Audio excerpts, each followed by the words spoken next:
kita akan melihat tanda semakin dekatnya hari Tuhan. Ini merupakan kelanjutan dari firman Tuhan yang disampaikan hari Minggu yang lalu. Kita sudah melihat sekilas dari Yesaya pasal yang ke-13. Kemudian kita sempat mengulas sedikit dari Yesaya pasal yang ke-24 sampai pasal yang ke-27 yang merupakan gambaran dari apa yang terjadi selama masa kesesakan besar. Itu ditulis di dalam Wahyu pasal yang ke-6 sampai pasal yang ke-19. Kemudian Yesus sendiri mengkhotbahkan, mengajarkan tentang akhir zaman di dalam Matius pasal yang ke-24, dan Anda juga bisa membandingkan dengan Markus pasal yang ke-13 dan juga Lukas pasal yang ke-21. Karena materinya cukup banyak, saya mau mengajak Anda untuk masuk ke dalam materi utama, tanda semakin dekatnya kedatangan Yesus Kristus. Yesus berkata di dalam Matius 24 ayat yang ke-8, 33 dan 34, akan tetapi semuanya itu barulah permulaan penderitaan menjelang zaman baru. Demikian juga jika kamu melihat semuanya ini, ketahuilah bahwa waktunya sudah dekat, sudah diambang pintu. Aku berkata kepadamu, sesungguhnya angkatan ini tidak akan berlalu sebelum semuanya ini terjadi. Jadi beberapa kali dikatakan tentang semuanya ini adalah permulaan penderitaan, atau dalam bahasa aslinya adalah Odin. Odin ini adalah sakit bersalin. Ya, Anda yang para wanita mengerti sakitnya, sakit bersalin. Ya, menjelang satu kelahiran, satu kehidupan yang baru. Ya, itu adalah permulaan penderitaan yang dialami oleh bumi kita hari-hari ini.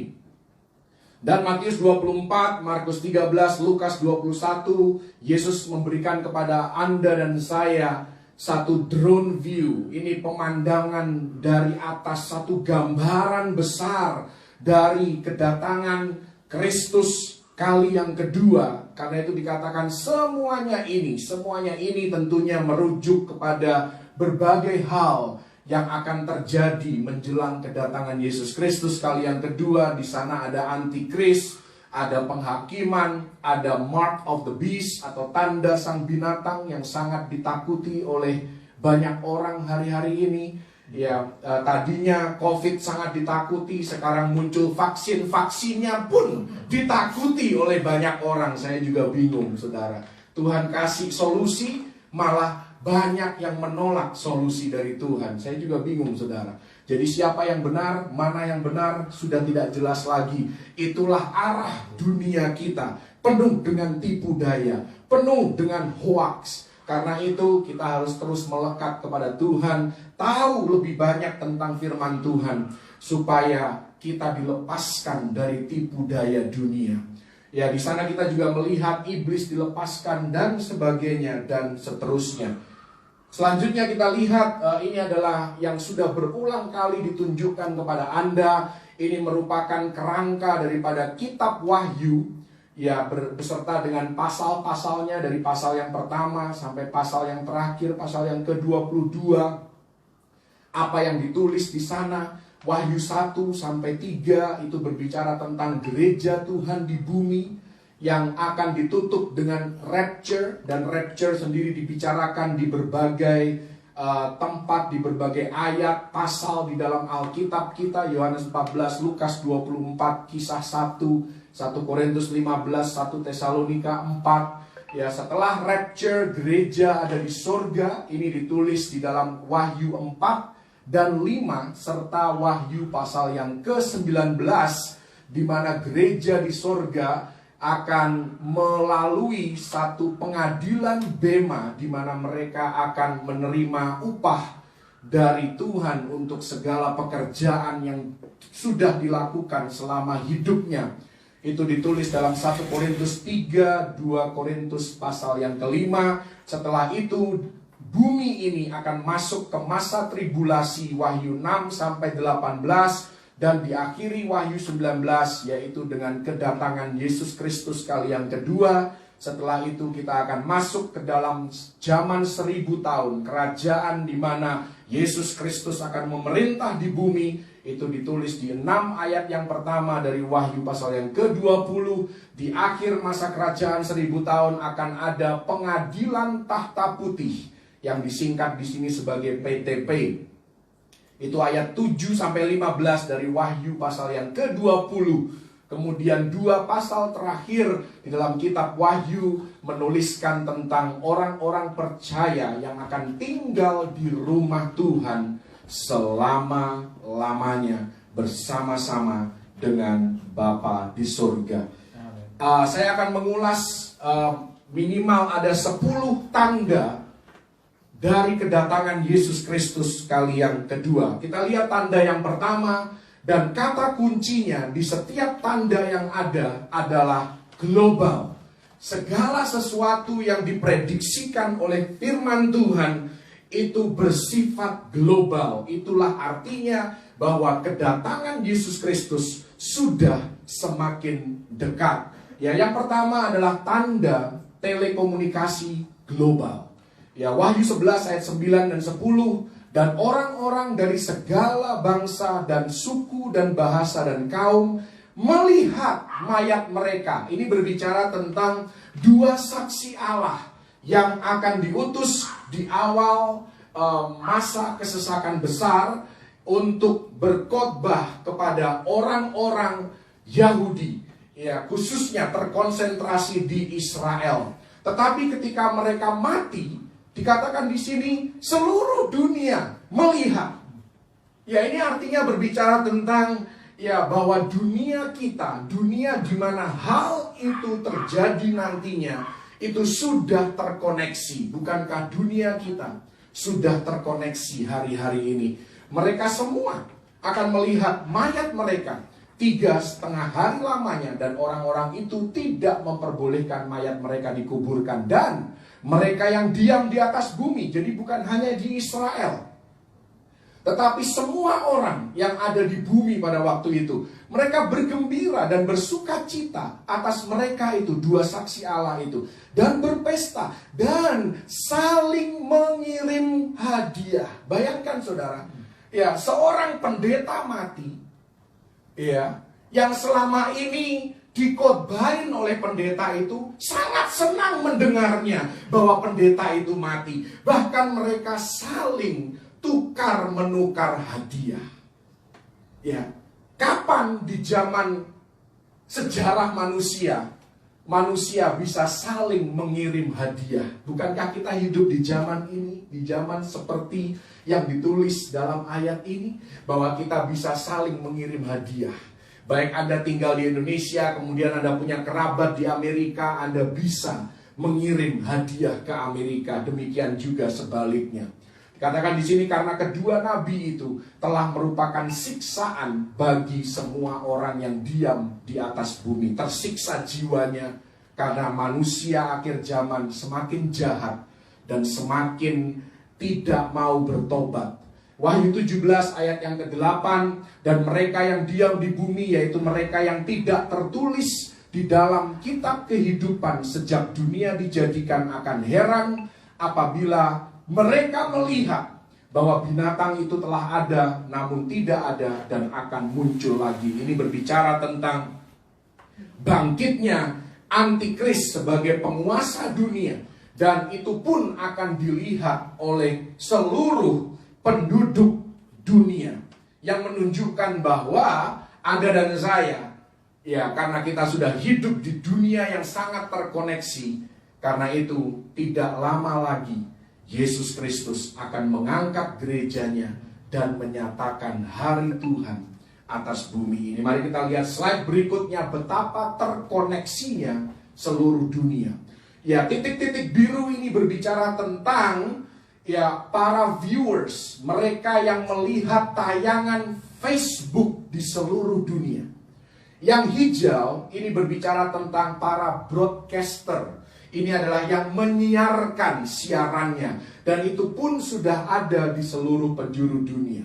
Ya, kita lihat di sini, ini adalah Amerika, ini Amerika Selatan, kemudian Eropa, ya di Afrika pun Facebook, ya yang biru, titik-titik biru artinya sudah ada akses Facebook di sana. Kemudian kita melihat Asia dan Australia, termasuk Indonesia di sini, saudara. Ya, jadi inilah pemetaan Facebook, akses Facebook yang dimiliki oleh seluruh dunia. Karena itu tidak heran kalau nantinya terjadi sesuatu di Timur Tengah. Israel kira-kira ada di daerah sini, saudara ya. Itu sangat-sangat kecil. Seluruh dunia bisa melihatnya. Entah melalui Facebook ataupun platform media sosial lainnya, saudara. Ya, jadi inilah kondisi yang dimaksudkan oleh khotbah Yesus, bahwa kita sudah sangat-sangat ada di penghujung zaman, saudara. Mari kita lihat yang berikutnya, tanda penginjilan global. Ini merupakan tanda yang kedua. Yesus berkata di dalam Matius 24 ayat yang ke-14, dan Injil kerajaan ini akan diberitakan di seluruh dunia, menjadi kesaksian bagi semua bangsa. Sesudah itu barulah tiba kesudahannya. Nah, saya mau katakan bahwa ayat ini baru akan digenapi pada masa tribulasi setelah pengangkatan gereja. Jadi kalau kita melihat peta di sini, ini adalah peta dari International Mission Board atau disingkat IMB. Yang titik-titik merah ini menggambarkan kelompok-kelompok orang yang belum terjangkau oleh Injil sampai dengan hari ini. Ini ada di sedikit ya di daerah Amerika Latin, Amerika Selatan, ya sedikit di Afrika, kemudian Asia pun masih ada, bahkan di Indonesia pun masih ada. Nah, orang-orang yang titik-titik merah ini, saudara, ini yang belum terjangkau oleh Injil. Dan menurut kalau kita belajar secara kronologis, mereka pun belum tentu akan terjangkau sebelum pengangkatan terjadi. Tetapi, ya seperti yang Yesus katakan, sebelum kedatangan Yesus Kristus yang kali yang kedua, selama masa tribulasi, mereka semua akan terjangkau oleh Injil. Setelah itu barulah datang kesudahannya. Dan hari ini Alkitab sudah diterjemahkan ke dalam lebih dari 2.300 bahasa dan dialek. Ya, jadi sudah cukup luas jangkauannya, tetapi belum menjangkau secara keseluruhan. Ini tanda yang kedua, tanda penginjilan global. Selanjutnya kita lihat tanda perjalanan global. Karena di dalam kitab Daniel pasal yang ke-12 ayat yang ke-4, di sana ditulis, tetapi engkau Daniel, sembunyikanlah segala firman itu dan meteraikanlah kitab itu sampai pada akhir zaman. Banyak orang akan menyelidikinya. Ini bahasa Indonesia. Bahasa Inggris dikatakan, many shall run to and fro. Artinya akan banyak orang yang traveling, berkeliling ke sana dan kemari. Dan pengetahuan akan bertambah. Mari kita lihat perkembangan zaman. 3.000 tahun yang lalu, Yunus berlayar dengan menggunakan perahu besar ke Tarsis yang hari ini adalah daerah Spanyol atau Maroko. Dan ngomong-ngomong Maroko, ya adalah negara terakhir yang berdamai dengan Israel. Ya, sejak bulan Agustus negara Arab yang keempat yang berdamai dengan Israel. Ya, dan totalnya sekarang sudah ada 6 berarti ya. 2000 tahun yang lalu, Paulus berlayar mengabarkan Injil keliling Laut Mediterania. Dan Laut Mediterania akan menjadi fokus daripada peperangan akhir zaman, di mana hari ini pun ada konflik antara Turki dengan Prancis, dengan Yunani, ya, dan sekutu mereka. 500 tahun yang lalu, Columbus menemukan the new world, dunia baru, yang di dalamnya termasuk ada Amerika Serikat dan lain sebagainya pada akhirnya. Ya, kemudian 100 tahun yang lalu dimulailah era pesawat terbang. Itu baru 100-an tahun yang lalu, saudara. Hari ini bagaimana orang bepergian? 4,6 miliar orang bepergian dengan pesawat terbang selama tahun 2019. Kalau 2020 tidak ada pandemi, angka ini pasti jauh lebih banyak. Ada pandemi pun banyak orang bandel bepergian dengan pesawat terbang. Ya, tetapi ya itu pun tidak menghentikan krisis di industri aviasi, di mana banyak sekali ya kerugian, banyak sekali PHK dan dirumahkan dan lain sebagainya. Jadi tanda perjalanan global ini, tanda teknologi di dalam hal traveling itu menunjukkan bahwa pengangkatan sudah semakin dekat. Mari kita lihat tanda berikutnya, tanda ledakan pengetahuan global. Ya, ini juga di Daniel 12 ayat yang keempat, tadi bagian yang terakhir dikatakan pengetahuan akan bertambah. Dan ini dikatakan kepada Daniel, meteraikanlah kitab itu sampai pada akhir zaman. Jadi ini pun sudah diprediksi oleh Tuhan sendiri. Kalau Anda melihat, ya dulu kita masih berbicara tentang kilobyte, ya kan? Bahkan hari ini pun kita masih dengar megabyte, ya gigabyte gitu. Tetapi sebenarnya dunia pengetahuan itu sudah sampai di level zettabytes. Betapa jauhnya kita kalau kita masih bicaranya gigabytes. Ya, bahkan sekarang sudah ada external hard disk yang kapasitasnya terabytes. Ya, tapi kalau kita bicara tentang database, Anda mau mengumpulkan data, mengumpulkan informasi yang banyak, Anda tidak cukup dengan terabytes. Ya, perlu zettabytes. Bahkan saat ini sudah diperkenalkan yottabytes. Jadi kapasitas pengetahuan, kapasitas informasi secara global itu semakin hari semakin diekspansi, semakin besar. Dan kalau Anda kepengen tahu seperti apa sih zettabytes, kita sudah punya gambaran lah, megabytes, gigabytes, kita sudah tahu gambarannya. 1 zettabyte itu sama dengan kurang lebih Anda mengkonsumsi informasi dari 87 surat kabar setiap hari dan Anda membaca setiap berita yang ada. Itulah kapasitas 1 zettabyte. Bayangkan kalau seseorang punya kapasitas otak 1 zettabyte. Itu bisa menghafal 87 surat kabar setiap hari. Betapa terupdate-nya orang ini. Ya. Dan kalau kita melihat sejarah daripada informasi atau pengetahuan itu sendiri, ya, dari sejak tahun 1750 sampai 1900-an membutuhkan waktu 150 tahun untuk pengetahuan itu menjadi 2 kali lipat.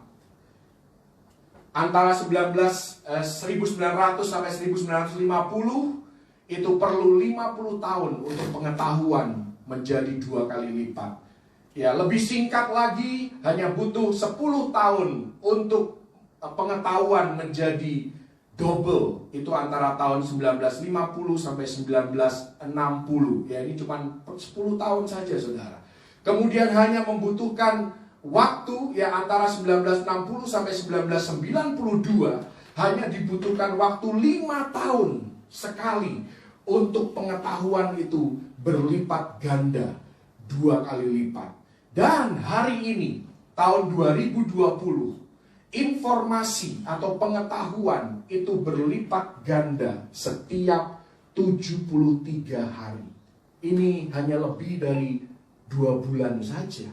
Hanya dalam waktu 2 bulan Anda punya handphone hari ini, Anda baru beli handphone yang terbaru, 3 bulan kemudian handphone Anda sudah tidak paling canggih di antara handphone yang ada, saudara.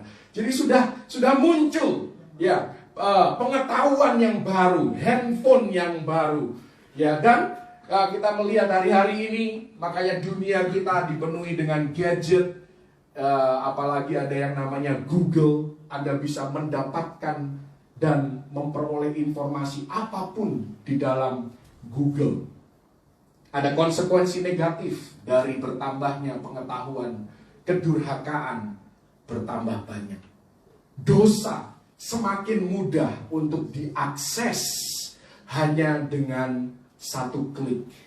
Hanya dengan Anda akses ke Google, Anda bisa cari apapun. Kalau dulu orang mau belajar sihir, mereka harus pergi ke perpustakaan, atau mereka harus datang secara sembunyi-sembunyi mendapatkan buku petunjuk. Hari ini Anda mau belajar tentang sihir, Anda tinggal ketik sihir, ilmu sihir di Google, dan Anda akan mendapatkan banyak sekali informasi.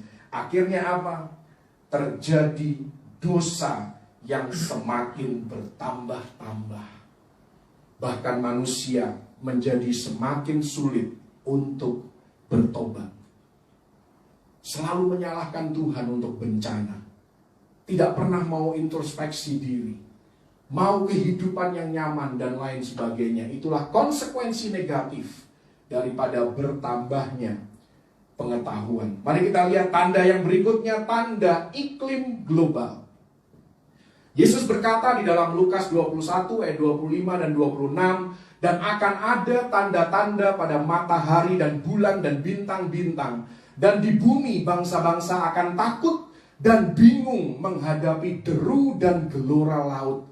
Orang akan mati ketakutan karena kecemasan berhubung dengan segala apa yang menimpa bumi ini, sebab kuasa-kuasa langit akan goncang. Bayangkan saudara, manusia mati di sini bukan terkena bencananya, tetapi manusia mati karena ketakutan, karena kecemasan. Dan ini saya pikir awalnya dulu adalah hal yang bodoh, tetapi ternyata tidak konyol-konyol amat. Karena seperti saya pun di dalam lingkungan keluarga ada orang-orang tertentu yang saking takutnya sampai dia bisa rasa tubuhnya sakit, karena ketakutan, karena kecemasan. Dengar berita tentang si A positif COVID, langsung jantungnya deg-degan, langsung dia takut luar biasa. Nah, itulah yang akan terjadi, dan bahkan lebih sering lagi terjadi. Orang mati karena ketakutan, karena kecemasan dari tanda-tanda iklim global, tanda-tanda alam. Kita lihat statistik berikutnya.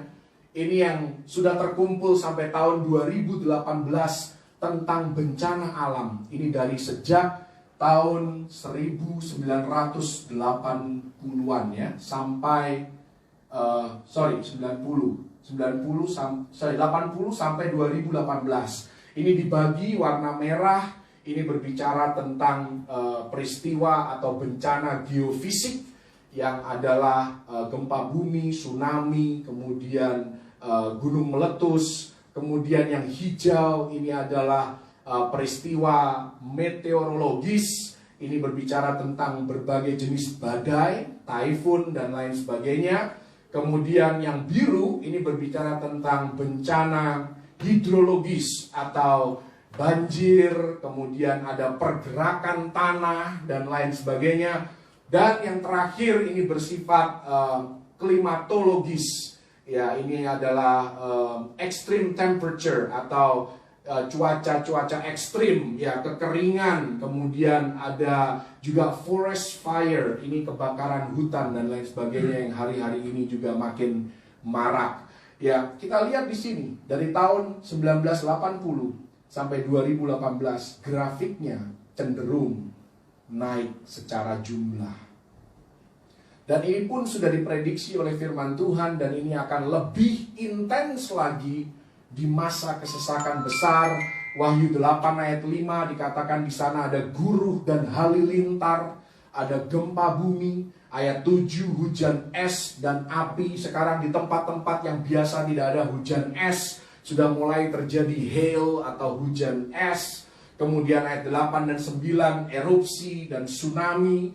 Ayat yang ke-10 asteroid dan meteor. Bahkan beberapa tahun yang lalu ada berita ada asteroid atau meteor yang menghantam bagian daripada Rusia dan ratusan orang mengalami luka-luka. Ya, bayangkan hal seperti itu. Ini akan semakin intens. Karena itu firman Tuhan katakan di dalam masa kesesakan besar manusia tidak akan bisa menghindar.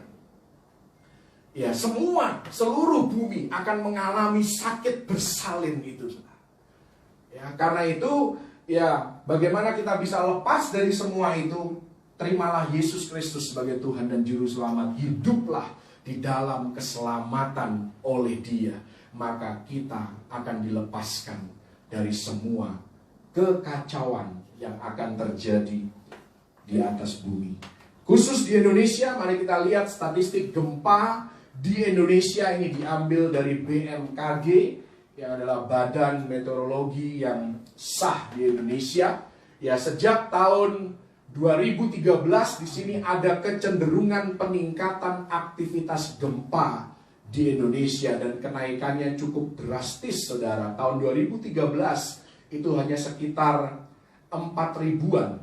Sekarang hari ini tahun 2018 tentunya, dan hari-hari ini bahkan BMKG katakan lebih dahsyat lagi. Tahun 2018 pun sudah 11.000, sudah hampir 3 kali lipat.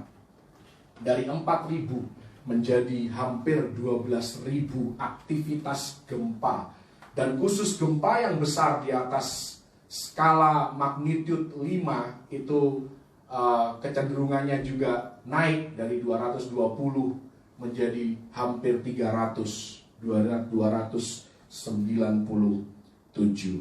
Inilah tanda iklim global. Jadi kalau dikatakan apakah ada global warming, apakah ada krisis iklim di dunia ini? Ya, dan akan terus semakin memburuk sampai Yesus datang kali yang kedua.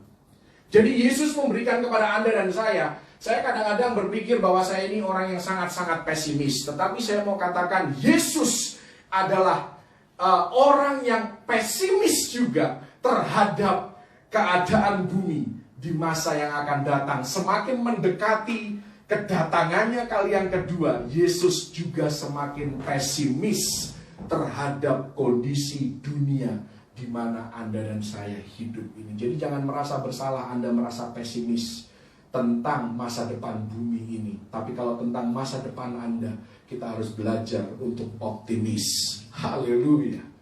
Mari kita lihat tanda yang berikutnya. Tanda yang berikutnya adalah tanda uang digital dan GPS. Kita lihat semua ini. Anda tahu yang gambar di atas? Ya, semua gadget kita sekarang. Ya, kalau tidak pakai finger scan, pakai retina, ya kan? Kalau enggak pakai facial recognition, pengenalan wajah. Bahkan di kantor saya sekarang sudah tidak ada lagi finger scan karena pandemi COVID, tidak boleh ada sharing alat. Jadi ketika masuk ke kantor, di scan mukanya, saudara. Kalau mukanya cocok, ya, dia akan keluar lampu hijau. Kalau mukanya tidak cocok, maka keluar warna merah. Anda harus ulang kembali atau Anda salah data, ya, salah orang. Jadi Anda nggak bisa kirim orang untuk menggantikan Anda di kantor. Ya, sebelumnya dengan finger scan pun tidak bisa, apalagi sekarang dengan pengenalan wajah. Wahyu 13 ayat 16 dan 17. Dan ia menyebabkan sehingga kepada semua orang kecil atau besar, kaya atau miskin, merdeka atau hamba, diberi tanda pada tangan kanannya atau pada dahinya. Dan tidak seorang pun yang dapat membeli atau menjual selain daripada mereka yang memakai tanda itu, yaitu nama binatang itu atau bilangan namanya. Dan orang sangat takut dengan tanda sang binatang ini. Padahal kalau Anda perhatikan, kitab Wahyu itu ditulis secara kronologis. Wahyu 13, itu gereja sudah tidak ada di muka bumi. Gereja Dia sudah mengalami pengangkatan. Jadi kalau Anda orang percaya kepada Yesus, Anda tidak perlu takut dengan yang namanya the mark of the beast. Haleluya. Dan saya akan mengulas ini di slide yang berikutnya. Saya dedikasikan satu slide tentang vaksin COVID-19. Satu slide yang berikutnya. Saya mau katakan dengan jelas, khususnya bagi jemaat Mount Hermon, vaksin COVID-19 bukan bagian dari tanda sang binatang. Anda tidak perlu melarang siapapun untuk mengambil vaksin COVID-19. Apalagi kalau orang itu memerlukan. Tidak perlu takut. Tidak perlu Anda menakut-nakuti orang lain. Ya, kalau Anda orang yang percaya pada Yesus, tanda ini tidak mungkin secara diam-diam atau tanpa sadar dikenakan kepada manusia. Tidak mungkin. Kalau Anda melihat di dalam Wahyu 14 ayat yang ke-11, hukuman bagi orang yang mengenakan the mark of the beast itu sangat-sangat parah. Ya, neraka itu adalah tujuan akhir daripada orang yang menerima the mark of the beast. Jadi tanda ini merupakan tanda persekutuan, tanda kesetiaan kepada antikris yang harus diterima dengan penuh kesadaran. Tidak mungkin diam-diam Anda divaksin COVID, masuklah the mark of the beast. Tidak mungkin hal itu terjadi. Tuhan tidak akan membiarkan umatnya disesatkan. Ini seperti sejarah Romawi. Pada waktu khususnya jemaat di Smyrna, mereka mengalami hal seperti ini. Saya pernah ulas dari pelajaran dari jemaat di Smyrna. Mereka setiap tahun harus berbaris di sebuah lorong. Dan mereka harus untuk mendapatkan surat keterangan sebagai warga negara yang baik, mereka harus mengakui di hadapan umum bahwa Kaisar Romawi adalah Tuhan. Orang-orang yang tidak mau mengakui itu, bukan saja mereka tidak mendapatkan surat rekomendasi sebagai warga negara yang baik, mereka akan menjalani hukuman. Mereka akan dihukum mati, diberikan sebagai mangsa kepada singa dan lain sebagainya. Itulah gambaran dari the mark of the beast. Ya, itu sudah pernah terjadi di zaman Romawi ketika rakyat wajib mengakui kaisar adalah Tuhan untuk memperoleh tanda khusus dari pemerintah. Yang ditakutkan dari vaksin COVID-19 dan juga swab test, rapid test dan lain sebagainya yang banyak orang harus lakukan, itu adalah pengumpulan DNA. Itu yang harus dikhawatirkan. DNA diperoleh dari tes COVID. Dan kalau pemerintah sudah punya DNA kita, itu bisa digabungkan dengan biometrics. Biometrics ini ya facial recognition ataupun ya finger scan kita. Ya, ini yang bisa membangun nantinya database daripada populasi dunia yang pada akhirnya akan dipakai oleh antikris untuk menguasai dunia. Inilah hal yang perlu dikhawatirkan. Bukan the mark of the beast yang perlu dikhawatirkan, tetapi adalah kerahasiaan hidup kita. Privasi hidup kita lah yang sedang dalam bahaya dan dalam kondisi yang terancam. Jadi sekali lagi, tolong jangan sebarluaskan informasi yang menyesatkan bahwa vaksin COVID-19 itu sama dengan 666. Tidak sama sekali. Haleluya. Saya berharap ini menjadi statement yang sangat jelas. Ya, saya tidak peduli jemaat lain, tetapi khususnya jemaat Mount Hermon harus mengerti tentang hal ini. Baik Mount Hermon yang di Indonesia, Mount Hermon di Amerika, Mount Hermon di Australia, karena Mount Hermon ini sudah tersebar luas, saudara, di mana-mana. Ya. Ini yang selanjutnya, tanda senjata pemusnah massal. Matius 24 ayat 21 dan 22, Yesus berkata, sebab pada masa itu akan terjadi siksaan yang dahsyat seperti yang belum pernah terjadi sejak awal dunia sampai sekarang dan yang tidak akan terjadi lagi. Ini menunjukkan bahwa Matius 24 itu belum digenapi. Karena ada beberapa orang berkata bahwa Matius 24 sudah digenapi tahun 70 Masehi ketika Yerusalem dihancurkan oleh pasukan Romawi. Yesus berkata sendiri bahwa pada masa itu akan terjadi siksaan yang dahsyat seperti yang belum pernah terjadi sejak awal dunia sampai sekarang dan yang tidak akan terjadi lagi. Jadi peristiwa yang diungkapkan oleh Yesus dalam Matius 24 itu adalah peristiwa masa depan. Dan sekiranya waktunya tidak dipersingkat, maka dari segala yang hidup tidak akan ada yang selamat. Akan tetapi oleh karena orang-orang pilihan, waktu itu akan dipersingkat. Di dunia internasional dikenal dengan Doomsday Clock. Jadi pemerintah global itu punya semacam jam. Kalau jam ini sudah di 12, itu seperti midnight, jam 12 tengah malam, itulah the end of the world. Itulah akhir daripada dunia ini. Tahun 91, jam dunia ini, Doomsday Clock ini, itu masih 17 menit kurang. Ya, waktu itu perang dingin berakhir, kemudian Amerika dan Rusia mulai mengurangi kepemilikan senjata nuklir mereka. Tetapi tahun 53 itu tiba-tiba dari kurang 17 menit tinggal menjadi kurang 2 menit. Karena Amerika mulai menguji bom hidrogen mereka di tahun 1952. Tahun 2019 masih sama, kurang 2 menit karena tidak ada kemajuan di dalam kesepakatan tentang senjata nuklir dan juga krisis daripada iklim secara global. Tidak ada kesepakatan, itu tahun 2019. Hari ini tahun 2020 kita hanya menurut jam ini ya, hanya 100 detik saja dari jam 12 malam atau the end of the world. Kenapa? Karena semakin tereskalasinya ya perang nuklir dan banyak negara yang saling bersaing untuk memperbanyak jumlah senjata nuklir mereka. Mari kita lihat slide yang berikutnya memberikan gambaran kepada kita semua. Ini adalah jumlah senjata nuklir yang ada di seluruh dunia yang tercatat secara resmi. Yang tidak tercatat kita tidak tahu. Tentunya Amerika dan Rusia tetap menguasai dunia pernukliran.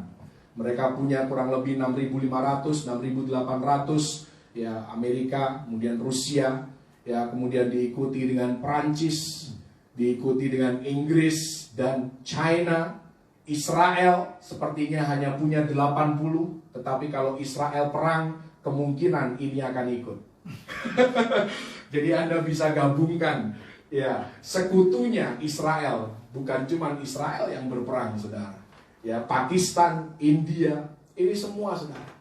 Dan kita belum melihat di sini yang seharusnya muncul siapa? Iran. Iran seharusnya ada, saudara.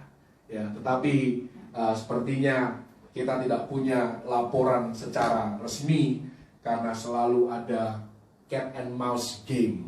Ya, ini permainan Tom and Jerry antara Iran dengan dunia, saudara. Ya. Mari kita lihat yang berikutnya. Wahyu 6 ayat yang ke-8 dikatakan kepada mereka diberikan kuasa atas 1/4 dari bumi untuk membunuh dengan binatang-binatang buas yang di bumi. Ini saya sudah pernah jelaskan bahwa binatang buas bukan berarti ya singa atau harimau atau gajah ya yang besar-besar, itu bukan itu, saudara ya. Tetapi ini berbicara tentang mikroorganisme. Ya, ada jamur di sana, ada virus ya, contohnya COVID yang sangat kita takuti. Kemudian ada bakteri di sana. Ya, jadi hal-hal inilah yang akan membunuh 1/4 dari penduduk bumi. Ya. Kita lihat slide yang berikutnya. Ini adalah tanda berikutnya, yaitu tanda hasrat akan kedamaian, kelimpahan, dan materialisme. 1 Tesalonika 5 ayat yang ketiga, apabila mereka mengatakan semuanya damai dan aman, maka tiba-tiba mereka ditimpa oleh kebinasaan seperti seorang perempuan yang hamil ditimpa oleh sakit bersalin. Mereka pasti tidak akan luput. Ini lambang yang mungkin di Indonesia belum terlalu tenar, saudara. Tetapi kalau Anda pergi ke Amerika, ya ini bahkan dijadikan stiker mobil, saudara. Ini artinya coexist. Coexist ini berusaha untuk mempersatukan semua kepercayaan dan semua filosofi yang ada di dunia ini supaya tercipta damai secara global. Dan kita tahu tanda-tanda ini, saudara ya. Ini bulan dan bintang melambangkan Islam. Kemudian salib melambangkan kekristenan. Ini yang di tengah adalah the Star of David atau bintang Daud. Ini melambangkan Israel atau Yudaisme.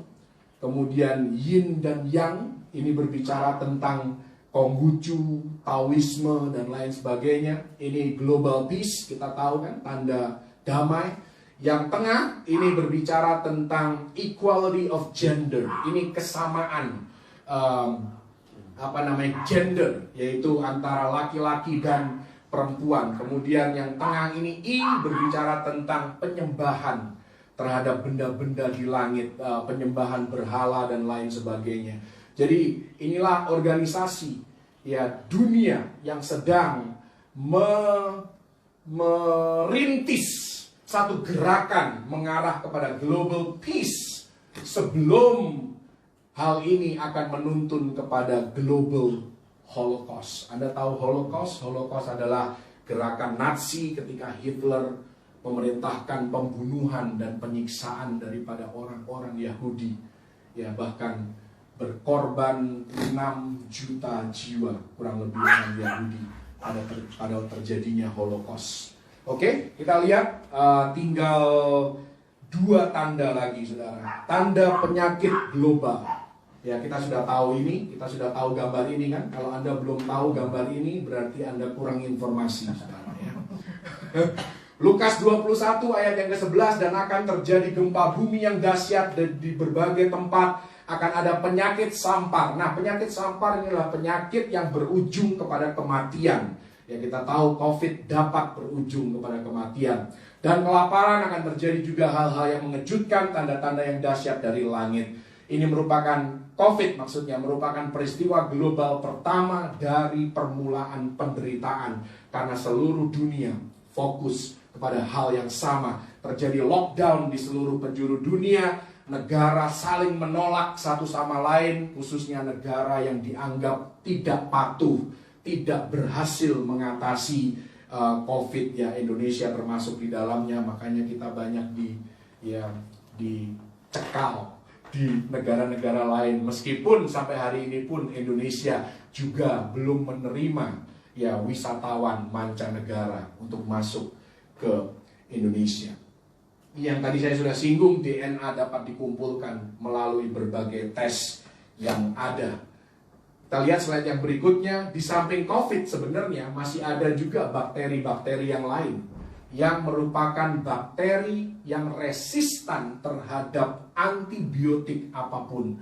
Dan ini pun sudah masuk ke dalam radarnya WHO untuk menjadi perhatian dan diberikan prioritas secara khusus. Ini adalah jenis-jenis daripada bakteri yang ada yang juga dapat berujung kepada kematian. Oke, mari kita lihat tanda yang terakhir, tinggal 2 slide lagi. Ini tanda yang ke-10, tanda kebencian global terhadap bangsa Yahudi.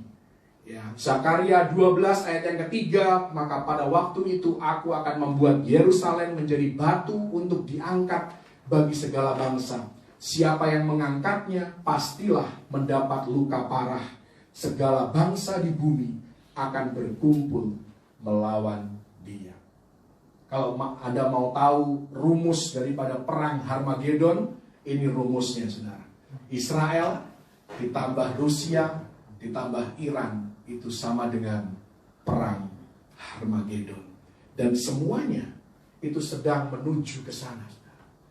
Kapan di dalam sejarah umat manusia Rusia pernah bekerja sama dengan Turki? Tidak pernah. Hari ini mereka berkoalisi, mereka bersekutu. Semuanya ini saudara sedang menuju kepada akhirnya, kepada kedatangan Yesus Kristus kali yang kedua.